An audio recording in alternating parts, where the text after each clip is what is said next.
Bonjour et bienvenue dans ce podcast. C'est le tout premier épisode et j'ai envie de faire ce podcast sous un format qui sera assez informel, c'est-à-dire que j'ai envie de vous parler comme je parlerais à des amis, à qui je pourrais donner des conseils, avec qui je pourrais échanger sur ce parcours quand même assez particulier de flammes jumelles, âmes jumelles. Je vais peut-être rentrer plus tard dans un autre épisode dans le détail de ce que c'est qu'un lien de flamme jumelle, un lien d'âme jumelle, quels sont les signes qui peuvent nous mettre sur la piste qu'on est dans ce lien-là.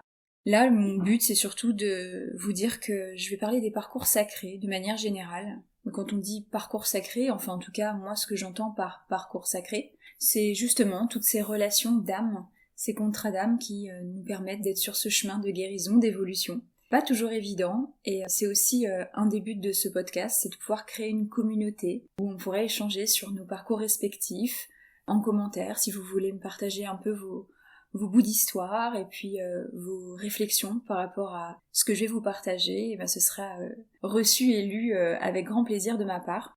Je vais peut-être commencer par me présenter dans les grandes lignes. Donc je suis sur ce parcours depuis 2017, donc ça commence à faire maintenant. Et je suis plutôt de la polarité des chasers, donc ceux qu'on appelle les chasers, qui sont à dominante yang. Je pense que j'expliquerai tout ça dans un podcast ultérieur, parce que pour moi il y a des nuances à apporter à tout ça, et je pense que c'est quand même important. Enfin moi ça m'a permis de prendre conscience de certaines choses que de mettre de la nuance sur justement ces polarités. Et donc du coup, probablement, je vais partager mon point de vue qui sera assez biaisé, puisque je vais partager ce que j'ai pu comprendre de mon point de vue et de mon prisme d'entrée. Donc si jamais il y a des personnes qui sont sur ce parcours, sur la polarité opposée, qui veulent me partager aussi un peu leur témoignage et leur parcours, que ce soit en commentaire ou par message privé, n'hésitez pas, parce que ça enrichira, je pense, ma vision globale du parcours. Et voilà. Donc j'ai choisi pour ce premier épisode de rentrer directement dans le vif du sujet et d'aborder les notions de détachement, de lâcher prise, de renoncement. Et donc quelle est selon moi la différence entre lâcher prise, détachement, renoncement ? Pour moi, le lâcher prise, à chaque fois, on entend toujours cette notion avec il faut lâcher prise, avec des injonctions comme ça qui font que justement on a tendance à rentrer en résistance inconsciente avec. Le lâcher prise pour moi, c'est pas tant une action à mettre en place, c'est une conséquence. C'est le résultat auquel on arrive une fois qu'on s'est détaché. Donc en fait, dire que il faut lâcher prise, c'est un peu une tournure de phrase qui est étrange parce qu'en fait, ce serait comme dire que il faut être en paix, par exemple.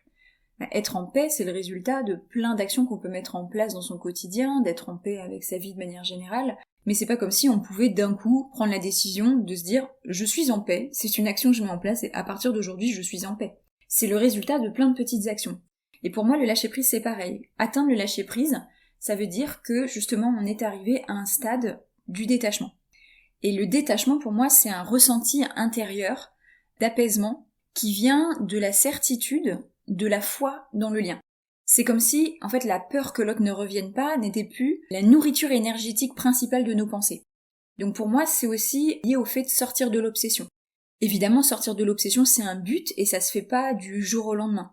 C'est pareil, c'est un chemin. L'évolution, c'est pas linéaire. Et je pense que ça, c'est vraiment crucial de se dire que l'évolution n'est pas linéaire. Ça permet d'être vachement plus doux avec soi que de se dire que on n'est pas censé avancer en progression exponentielle constante. En fait, on avance, parfois on a l'impression de régresser, parfois on stagne, on est sur des plateaux d'évolution et c'est normal. C'est parce qu'en fait on est humain et que la vie étant ce qu'elle est, eh bien on est confronté parfois à des choses qui nous donnent l'impression qu'on régresse. En général, on régresse pas, au pire on est sur un plateau de progression, mais on peut avoir des remontées des fois d'émotions ou de sensations qui font qu'on a l'impression de retomber dans nos travers, et parfois c'est juste repasser sur un nœud douloureux, comme si on montait un escalier en colimaçon, et qu'en fait à chaque étage supérieur on a l'impression qu'on repasse au même endroit. Oui, c'est un peu le cas, mais à la fois on est à chaque fois à un niveau différent de compréhension et d'avancement. Donc tout ça pour dire, pour moi le détachement c'est aussi le fait de sortir de l'obsession. Et donc ça aussi ça se fait par étapes. Au début, c'est vrai que les chasers sont assez obsédés par leur autre. Ils y pensent constamment, ils vont essayer de comprendre tout ce qui se passe sur ce parcours, d'essayer de se comprendre, et d'essayer d'entrer quelque part dans la tête de l'autre, puisque évidemment il y a aussi cette notion de contrôle qui est très importante chez les chasers, et ça c'est une notion que j'appréhenderai sans doute plus tard aussi. Mais voilà, pour moi le détachement ça vient quand on a suffisamment développé d'amour de soi, pour se mettre au même niveau d'importance que son autre. En fait, c'est ça pour moi, quand on parle de priorisation et de dire qu'on fait de soi sa priorité, Mais en fait, c'est un peu ça. C'est pas de se dire que, ok, il y a plus que nous et les autres, on s'en fout. C'est de se dire qu'avant, on mettait notre autre tout en haut de notre pyramide relationnelle et que, en avançant, finalement, on va se rendre compte que notre autre, il est peut-être à côté de nous, qu'on est aussi important l'un que l'autre pour soi-même. Et pour moi, c'est ça, se prioriser. C'est se dire, ok, en fait, je me rends compte que j'ai autant de valeur et d'importance pour moi que mon autre en a. Donc je vais continuer à développer un peu cette notion de détachement, et je vais juste passer rapidement sur le renoncement, parce que pour moi, ça n'a pas grand-chose à voir avec le lâcher-prise et le détachement. En fait, le renoncement, c'est le fait de se dire, j'en ai marre, en fait, je renonce à ce parcours, je renonce à mon autre, et je décide que j'avance de mon côté, et tant pis pour l'autre. Pour moi, le renoncement, c'est une autre forme de manifestation de l'ego. C'est en fait un contrôle égotique, mais différent de ce qu'on peut expérimenter par ailleurs. C'est le fait de se dire que puisque on n'a pas le contrôle sur l'autre, puisque on n'a pas le contrôle sur le parcours, et que probablement ça avance pas suffisamment vite pour nous, on décide de reprendre les rênes et de se dire, puisque c'est ça, c'est moi qui décide, je renonce. Tout ça, évidemment, ça se fait de manière inconsciente. C'est pas comme si on était un enfant qui fait un caprice, ça se joue au niveau inconscient. Mais pour moi, c'est ça. Le renoncement, c'est de se dire que, en fait, ça fait trop mal. Ce parcours, il est trop douloureux, ou alors il est trop beau pour être vrai, et que cet amour qu'on ressent pour l'autre, il est trop intense et trop beau pour être vrai, et qu'on n'y a peut-être pas droit. Et donc, du coup, plutôt que de souffrir et d'avancer, parce que ce parcours, il est quand même souffrant, en fait, on préfère se dire qu'on renonce. Et du coup, ça nous permet de reprendre un peu l'illusion du contrôle sur ce parcours. Donc pour moi, le renoncement, ou en tout cas de mon point de vue, bien sûr je suis ouverte au débat là-dessus, mais pour moi le renoncement il est assez égotique et il est rarement aligné à 100%. Pourquoi ? Parce que je pense que quand on est dans un parcours comme ça et qu'on a rencontré notre autre, je vois mal comment on pourrait renoncer à une forme d'amour aussi puissante, puisque ça c'est pareil, j'ai plein de choses dont j'ai envie de parler. Cette forme d'amour, j'en parlerai sans doute dans un autre épisode. Pour moi, cette forme d'amour, c'est toucher au divin. Et donc du coup, c'est impossible pour moi, une fois qu'on a été en contact avec cette sensation du divin, de renoncer et de se contenter du terrestre. Pour moi, c'est impossible. C'est engrammé en nous. On est tous en recherche, en quête de ce divin, que ce soit sur plusieurs vies ou dans cette vie. On tend tous vers ce ciel, si je peux dire, pour imager. Donc pour moi, les renoncements, les personnes qui disent « j'en ai marre, je veux me trouver une âme sœur bien tranquille », oh, comme je comprends, parce que je sais que ce parcours est souffrant et difficile, il est très intense. Pour moi, c'est encore un petit tour de passe-passe de l'ego pour nous apaiser en apparence et faire croire que tout va bien, on est encore en contrôle des choses. Pour moi, le détachement, il arrive suite à un travail d'acceptation. D'acceptation de soi, déjà, c'est-à-dire quand on a suffisamment développé de compassion pour soi, pour son passé, pour son vécu, quand on a suffisamment apaisé son passé pour s'imaginer avancer vers l'avenir. Et je sais que pour moi, là je vais vous faire un petit partage, petite anecdote, je sais que ça m'est arrivé, alors sans doute à plusieurs moments, mais il y a un moment dont je me rappelle assez spécifiquement, où je venais de faire, je crois que c'est une séance de yoga chez moi. Et à la fin, donc on fait la posture, je crois que c'est Savasana, excusez-moi les yogis si je me trompe, mais en gros la posture du cadavre, à la fin on se repose. Et en fait, je sais pas, c'est venu comme ça, c'est-à-dire que d'un coup, j'avais les yeux fermés et je me suis vue, moi, à l'âge de 20 ans, on va dire, très jeune adulte, et je me suis revue à l'époque, mais vraiment avec le style que j'avais à l'époque, la coiffure que j'avais à l'époque, tout ça. Et c'était une période très difficile de ma vie. Et en fait, je me suis vue comme face à moi-même du passé, et j'ai eu un élan d'amour et de compassion envers moi, et je me suis vue, dans ma tête, prendre cette moi du passé dans mes bras, et j'ai eu des larmes d'amour, de compassion qui ont coulé, mais spontanément. Et je sais pas pourquoi c'est venu à ce moment-là, peut-être sans doute parce que j'avais le mental qui pour une fois était plutôt calme, parce que je venais de faire une activité physique, et que voilà, le yoga a quand même une approche assez spirituelle, et que les postures que l'on pratique sont faites aussi pour créer justement des alignements énergétiques, etc. Bref. Mais en tout cas, je me souviens avoir eu spontanément cet élan d'énorme compassion envers moi, et vraiment ça m'a énormément émue, et donc voilà. Et je pense que ça peut se faire de manière, on va dire, assez subtile, comme on peut avoir, comme j'ai eu là, des expériences vraiment de prise de conscience de justement cet amour qu'on a pu développer pour soi et de cette compassion. Et je pense qu'effectivement, quand on avance sur ce chemin de guérison, d'évolution, eh bien on commence petit à petit à entrevoir sa grandeur d'âme, la grandeur de la personne qu'on est. Et en fait, c'est comme si on se voyait finalement à travers les yeux de l'autre, parce que l'autre nous voit dès le départ plutôt comme ça, je pense. Comme nous, on le voit au-delà de ces masques et plutôt comment il est dès le départ, même si l'ego nous fait croire que non. Et du coup, plus on avance vers ça, et plus on va avoir envie de montrer justement toute cette grandeur qu'on entreaperçoit de soi au monde. Et plus on va avoir envie de mettre de l'énergie d'abord en soi. Et aussi, je dirais que le détachement, ça passe par l'acceptation de ce qui est. C'est-à-dire accepter que, en fait, on n'a pas le contrôle sur ce parcours, on n'a pas le contrôle sur le timing de ce parcours. Même si je pense que l'inaction, de manière générale, ça peut rallonger considérablement la durée du parcours. Et on n'a pas non plus le contrôle sur l'autre. Et ça, en bon chaser, yang blessé, qui aime avoir le contrôle constamment, c'est extrêmement difficile à admettre. Et ça passe aussi par le détachement du résultat. C'est-à-dire profiter de l'instant présent. Vous savez, la fameuse expression qui dit l'important c'est le voyage et c'est pas la destination.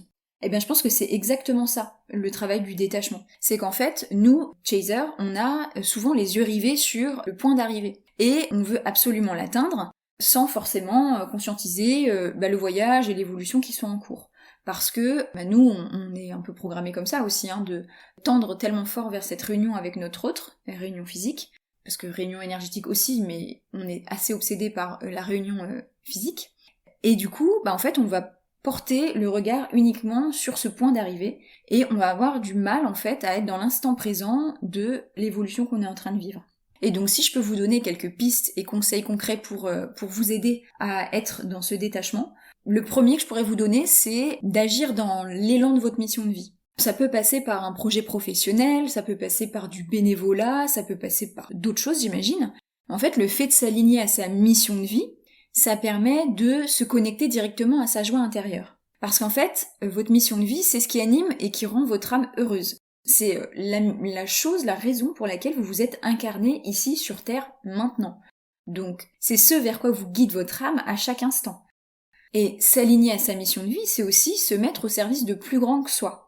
C'est se connecter à l'énergie divine, qu'on l'appelle conscience, qu'on l'appelle univers, vie, Dieu, peu importe. En fait, c'est recréer cette connexion avec le divin. Connexion qu'on a d'ailleurs touchée du doigt quand on s'est reconnecté avec son jumeau ou sa jumelle d'âme. Donc c'est pour ça aussi que le fait de passer par sa mission de vie, quelque part, c'est comme se nourrir de quelque chose qui est d'une énergie similaire à celle qu'on a pu toucher du doigt avec son jumeau ou sa jumelle d'âme. Parce que on est dans la véritable joie, mais au niveau de l'âme et pas au niveau de l'ego, et qu'en plus on se reconnecte à l'énergie divine qu'on a reconnue dans notre autre. Le deuxième conseil que je peux vous donner, c'est de vous concentrer sur cette reliance au divin, justement, par une pratique spirituelle qui vous parle, qui vous inspire. Donc ça peut être par exemple vous tirer les cartes ou tirer les cartes pour d'autres personnes, faire des rituels de cycle de lune, vous reconnecter avec votre médiumnité, avec vos capacités extrasensorielles. Et en général, tout ça, ça s'ouvre aussi d'un coup, avec la reconnexion avec son autre. Les capacités, la médiumnité, etc. Enfin, d'un coup, ou parfois c'est progressif, mais tout ça c'est normal. J'en parlerai sans doute dans un autre podcast, mais voilà, c'est une histoire encore de polarité, yin-yang, féminin, masculin, donc j'en parlerai sûrement plus tard. Une pratique spirituelle, ça peut aussi passer par un truc plus concret, plus terre-à-terre. Ça peut être par exemple pratiquer le yoga, pratiquer la méditation si c'est quelque chose qui vous fait du bien. Et ça peut être tout simplement se promener en nature en étant en pleine conscience de tout ce vivant qui existe autour de soi. Et enfin, je dirais en troisième conseil, de vous entourer de personnes qui sont sur la même vibration, la même fréquence que vous, avec qui vous vous sentez libre d'être vous-même. Et c'est important parce que justement vous allez être appelé à aller de plus en plus vers qui vous êtes véritablement. Et avoir du soutien et des encouragements sur ce chemin, c'est ce qui le rend plus agréable. C'est ce qui fait aussi qu'on profite plus et qu'on évite de regarder la ligne d'arrivée avec impatience. Et en général, au cours de ce parcours, les personnes qui vibrent pas ou plus comme nous, elles s'en vont naturellement, elles coupent le contact. Enfin, moi je sais qu'en tout cas ça m'est arrivé, qu'en un laps de temps assez court, je dirais peut-être 1 an ou 2, j'ai beaucoup de personnes de mon entourage qui sont soit parties spontanément, soit que j'ai coupé et que j'ai sorti de ma vie parce que j'avais l'impression qu'on n'était plus du tout en phase. Et la vie n'aimant pas le vide, plus vous allez laisser partir les personnes qui ne vibrent plus en accord avec vous, plus vous allez faire de la place à du renouveau et donc vous ouvrir à des rencontres avec des nouvelles personnes qui sont sur la même longueur d'onde que vous. Quand je dis ça, je dis pas qu'il faut évincer toutes les personnes de votre entourage, mais c'est juste que s'il y a des relations que vous sentez particulièrement non épanouissantes pour vous, et même peut-être un peu toxiques, et que vous sentez que vous arrivez au bout de l'intérêt de cette relation pour vous, c'est peut-être le moment d'y couper court ou de la laisser tout simplement s'étioler jusqu'à ce que la relation ne meure d'elle-même. Et du coup, je reviens au point 2 qui est le fait qu'avoir une pratique spirituelle, ça peut aussi vous aider grandement à connecter avec des personnes qui ont les mêmes centres d'intérêt que vous et qui probablement vibrent plutôt sur la même longueur d'onde que vous. Et enfin, pour clôturer cet épisode, je dirais laissez faire le temps. Vous savez, comme on dit que le temps guérit tout, que le temps guérit les choses, en fait c'est vrai pour la plupart des choses. Et d'ailleurs, moi je sais que ça m'avait grandement étonnée. J'ai fait une formation dans le cadre de mon activité professionnelle sur les traumatismes, et j'ai été étonnée d'apprendre que, alors je sais plus si c'est 70 ou 80% des traumatismes on va dire se résolvent, si je peux dire ça comme ça, naturellement avec simplement la résilience.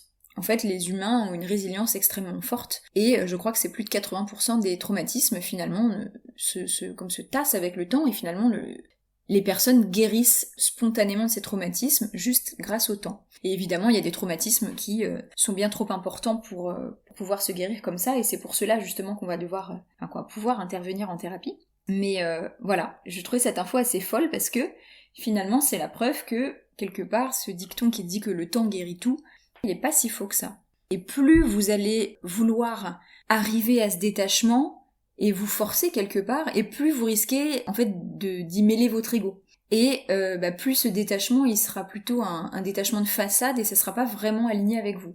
Donc plus vous allez le forcer, et vouloir qu'il arrive vite, et vouloir qu'il arrive d'un coup, et plus finalement il y a des chances que ce soit votre ego qui, encore, sorte un petit tour de passe-passe de son sac, et qui en fait vous fasse croire que vous êtes détaché, alors qu'en fait vous êtes en train de faire une forme de renoncement qui est pas tout à fait aligné avec vous. Donc, donnez-vous du temps, et donnez aussi du temps à votre autre. En tout cas, moi je crois en vous.